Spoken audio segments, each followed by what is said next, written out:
হাই friends, মই আয়ুষ ৰং চেনেলত সম্প্ৰচাৰিত হৈ থকা ফুটগধূলি ধাৰাবাহিকখনৰ আজিৰ খণ্ডটোত মাৰ্লিনে মদ খাই খোজকাঢ়ি গৈ থাকিব আৰু সেইখিনি সময়তে মাৰ্লিনৰ বয়ফ্ৰেণ্ড ৰকি আহিব আৰু মাৰ্লিনক বাইকত উঠিবলৈ ক'ব। আৰু তেতিয়া মাৰ্লিনে কোন বুলি ৰকিক সুধিব আৰু তেতিয়া ল'ৰাজনে তোমাৰ বয়ফ্ৰেণ্ড ৰকি বুলি ক'ব।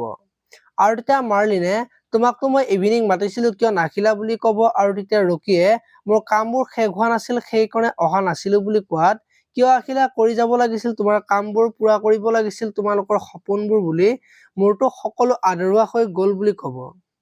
আৰু তেতিয়া ৰকিয়ে মই আছোতো তোমাৰ সপোনবোৰ পূৰণ কৰিব বুলি ক'ব। এতিয়া বাৰু অৰিন্দমে ৰকি আৰু মাৰ্লিনৰ কথাবোৰ গম পাবনে দেখিবলৈ পাব আজিৰ খণ্ডটোত। আনফালে আজি পৰিয়ে মুখত চাদৰখন লৈ দেউতাকৰ সন্মুখৰে যাব আৰু তেতিয়া দেউতাকে পৰিক মাতিব আৰু তেতিয়া আনফালে আজি পৰিয়ে মুখত চাদৰখন লৈ দেউতাকৰ সন্মুখৰে যাব আৰু তেতিয়া দেউতাকে পৰিক মাতিব আৰু তেতিয়া মুখৰ পৰা চাদৰখন নুগুচোৱা দেখি তুমি মুখত চাদৰ লৈ আছা যে বুলি পৰিক সুধিব।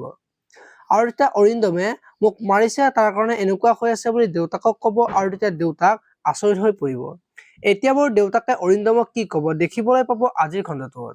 আপোনালোকে ফুটগধূলি ধাৰাবাহিকখন চাই কেনেকুৱা পায় কমেণ্ট কৰি জনাব আৰু যদি এতিয়ালৈকে চেনেলটো ছাবস্ক্ৰাইব কৰা নাই তেতিয়াহ'লে চেনেলটো ছাবস্ক্ৰাইব কৰি ভিডিঅ'টোত এটা লাইক কৰি দিব। ধন্যবাদ।